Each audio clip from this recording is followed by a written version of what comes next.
Welcome back to all the crackers in the box. I did say that I had a couple vintage magic crochets. This one in particular was from February 1993, number 82, 325 American, 375 Canadian.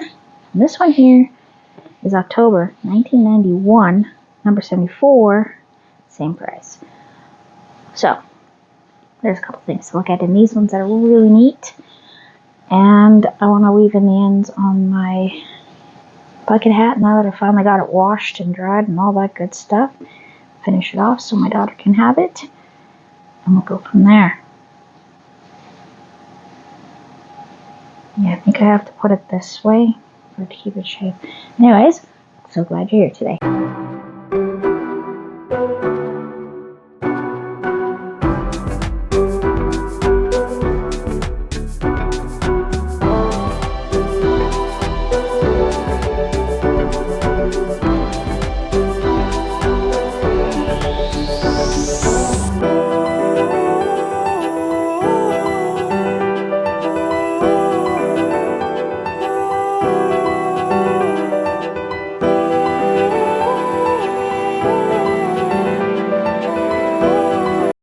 Magic crochet from 91.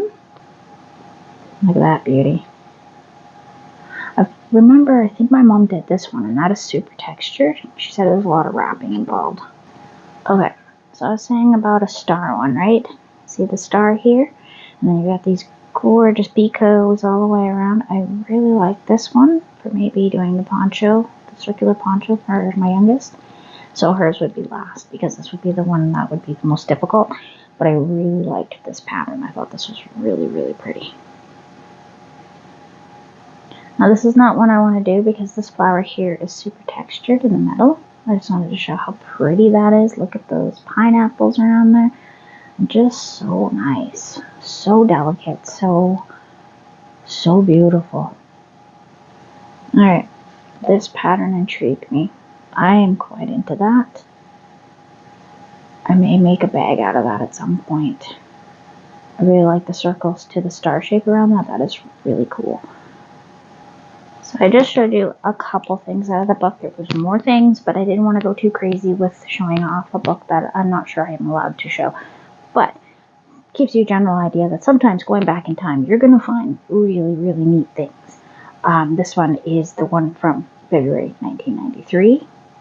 And that is really pretty. Hold on. Now these are pretty simple. These would work really well for what I'm looking for. They're about the right size of the medallion I would need, or the mandala. And open, very meshy, very pretty, and they would go really nice with a mesh. I really like the different colors that they did them in, which attracted me, but I really like this starry, sunshiny feel to that one. And this is a page on different granny squares, which I'm going to try to blur out a little, and rounded ones, hexagony ones. So these are very intriguing to me, and there's a couple in there that I'm really interested in trying, so we're going to take a look at these closer another day. I thought this one had a really pretty look. I'd probably stop right about here, because I don't think I would need it to be that big, but possibly. I mean, I'm not a small girl, so that might actually work for size-wise, and I really like how these worked out here, and I'd like to know how to do that. And I thought this one was really pretty too. I probably would skip the flowers, but I really like this middle piece. This middle piece is really, really, really pretty. I like the little piece in there. I like that. I love the petals to it. It's really quite nice. Okay, so what do you think?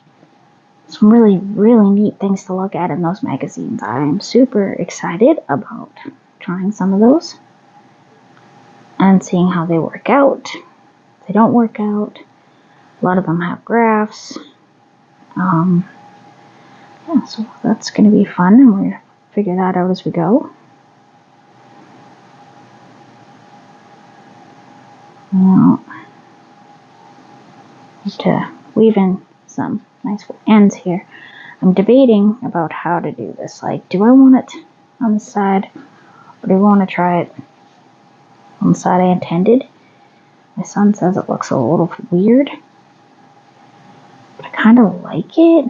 I'm going to have to try it on my daughter and see what side we like better. She kind of likes the yellow on the outside, and that kind of grabs me too a little bit. I had it drying inside out because it just was not drying. It holds the moisture really well, so that's going to be great for when you want to wear it out in the sunshine. That won't be so bad, right? Oh no, it keeps your head really cool for quite a while.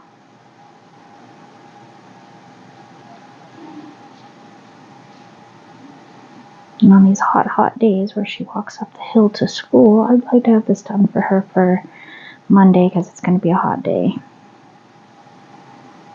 And then I don't have to worry about her little head getting sunburned because she already got a slight touch of it under her eyes the other day when we went to the park on Friday. They did an impromptu swim, which was crazy to me because, it's like, are you kidding me? I know it's the first day that it's 28 out there, but you guys want to go swimming? You're kids, it makes sense. I didn't complain. I let her have her swim. And because of all the Canadian geese, the violent ones, who hang out at this beach and poop everywhere. Yes, it is a problem around here. But best thing you can do is throw your kid in the tub right away. If you're going swimming, have a shower right after. Do not wait. Do not hesitate. Walk in that door and put that little kid in the shower right away. Even if they're playing in the sand, same thing.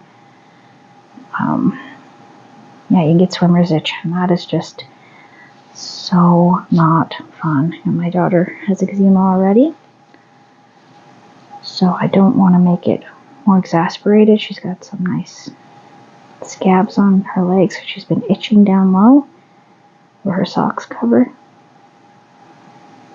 But being that it's tick season, she really needs to wear her socks on the hill. Oh, somebody in my local Facebook area. Oh, so disgusting. I am not a fan of spiders, but someone found this crazy tarantula trapdoor spider just crawling around its house, and the comments had me laughing so hard. One person's one is like, that one just waits right outside your door, and if you open your door, whoosh, it's inside. Like, no, don't say that. Please, no. Thing didn't look very old. It's only about that big, but it was shiny, it was black, and it was non-toxic, but it kind of hurts when it bites you. I'm like, please don't bite me. Just please, just stay away. Stay as far away from me as possible. I don't think one would want to crawl up as high as I live, so I should be alright. But still, the whole idea, ugh. No thank you. Okay, so they're saying to make this evening, I should skip this one. Go around through here. Okay, yeah. Alright. You can't even tell that. Oh, I like that. Okay. That worked out really nice because I was worried about that. I'm gonna run you back through here. Look, that's not so noticeable. Oh, fantastic. And then I want to take you up here because I kind of want to make this knot a little bit less obvious. Yeah, sometimes those local Facebook pages, they tell you some crazy stuff.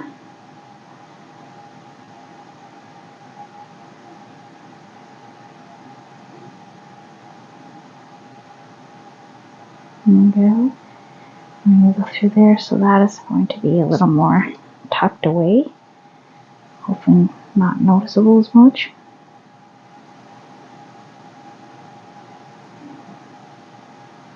So my mom brought home some totes from my sister's place. And the totes were of her own stuff. And now that she has so much, like 10 weight and 40 weight crochet threads, not yarn, threads, that really thin stuff, for those kind of doilies like I was showing in the book. and all sorts of colors and whatnot. Hobie actually has a really nice selection, and they're very, very soft and very, very satiny. So she's got me using my yarn winder to wind those up so they're not on such big pieces of cardboard, and I'm still tucking in the little small pieces of cardboard to keep it from collapsing on itself, because I did one white one and I feel like it could really use a support in the center. I see why they have them. They just don't have to be that big. So that is something I'm doing for my mom this week. Got a whole bag of them. And she has found another one of these whites, which is going to be helpful when I finally remember where I put the granny squares for my hat. I think I know where they are, though. They're probably in the bag with the cottons, which makes the most sense to me, right? Because, sometimes my brain actually does what it's supposed to. I'm just going to cut a couple of these off. Cut that off. Okay. Beautiful. I'm going to cut that piece off. And we're done with that one. Cut you there.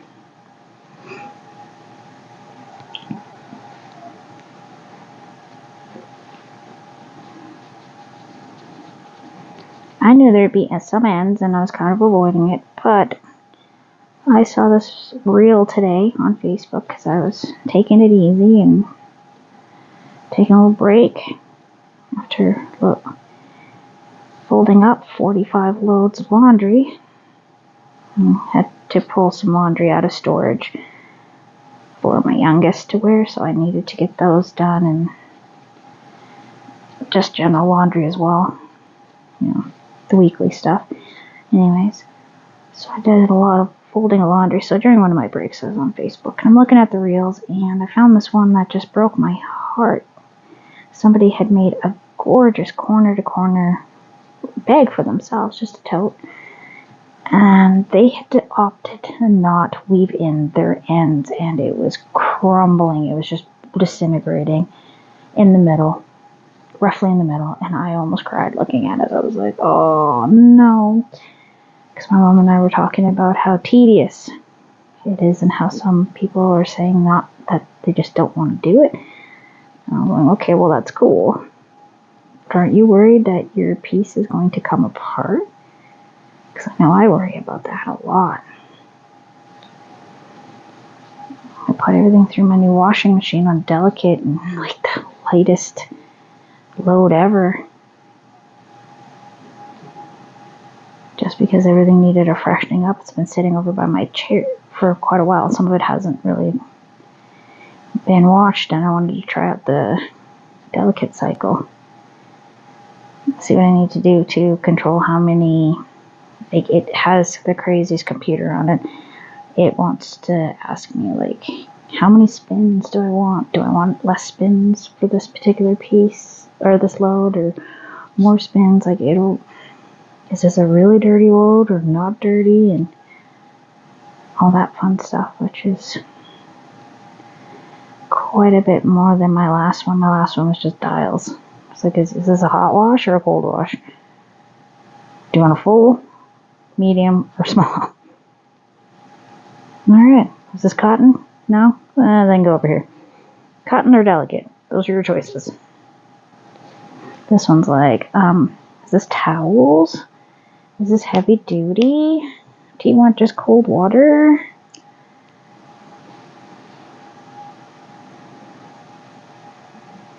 I think I gotta go back this way one more time with that one. And I don't think I did that one. I got a couple more here to do. And then my hat is finito. And time for school. Maybe I'll just take my piece of hair out of there. That would be great.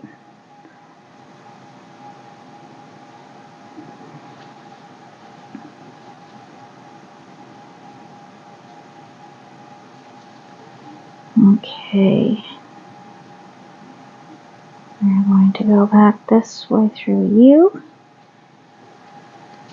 Okay.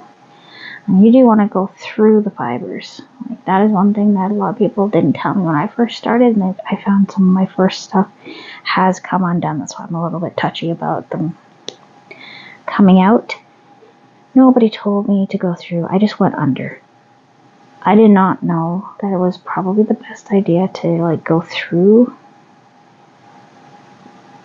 the fibers rather than just under or over. Under and over is nice and easy enough to do, but if you don't go through the actual plies of your yarn, there's a good chance that it's not going to stick, and you want to go back and forth. Don't just go forward and consider that woven in, because I've done that and it loosened up and came out. And I could not figure out why.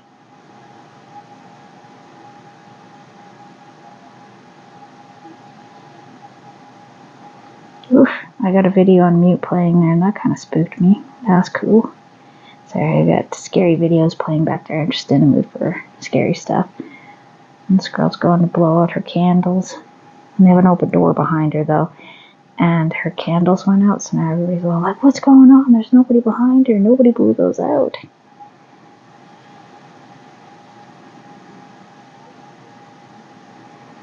But their back door is wide open, so I'm not buying it, but it's fun to watch their faces going, oh, I'm so scared.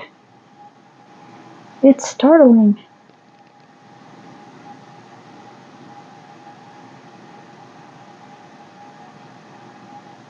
And go.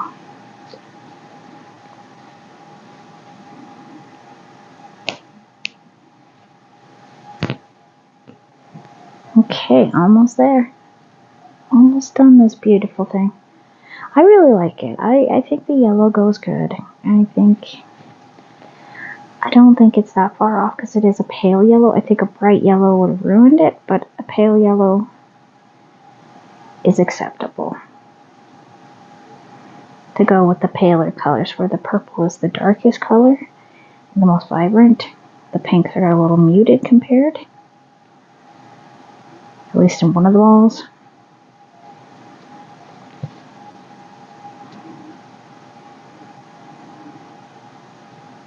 There we go. Alright, we're just going to clip you off there. Being this is my first one, it's not going to be perfect, and if, like, I totally understand if she doesn't want to wear this to school, she might not. It might just be good for something to wear to the beach. As in, if it gets dirty and wrecked and all that kind of stuff, it's not the end of the world. Just got one of those paper ones with a cat shape, and it is so darn cute. I had to have it when I saw it. Both the girls love taking turns wearing it. It is adorable. It's a little cute little winking cat face with a little smiling little ears on the top, but it can't get wet. So it's good for when we go out shopping or something, or to the library or whatnot, but it is not a good hat to wear when we're playing. It's a fancy hat.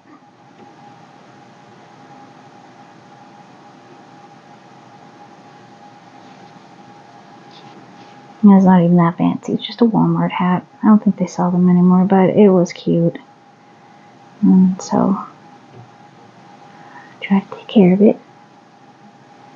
And almost done here.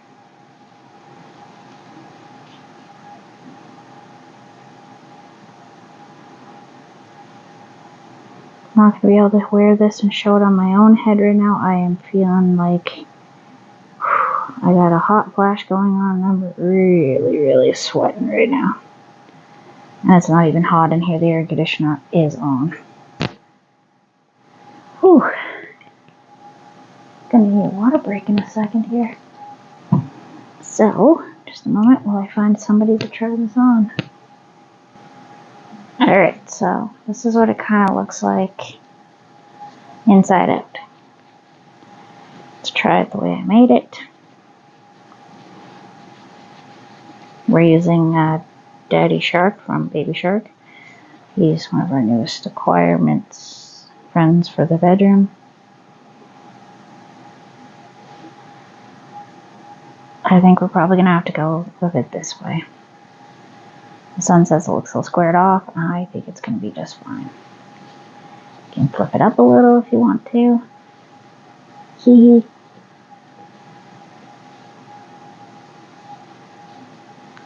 But I think that's going to wear down a little bit after it's been worn a couple times. It's a weird looking hat. Probably looks better on a person. Anyways, thanks for joining me here at All the Crackers in the Box. Well, you know how this works out. Like I said, I just wanted something we could throw on for when we go outside on a nice sunny day. So thanks for joining me here at All the Crackers in the Box, and I will see you again very, very soon. Bye.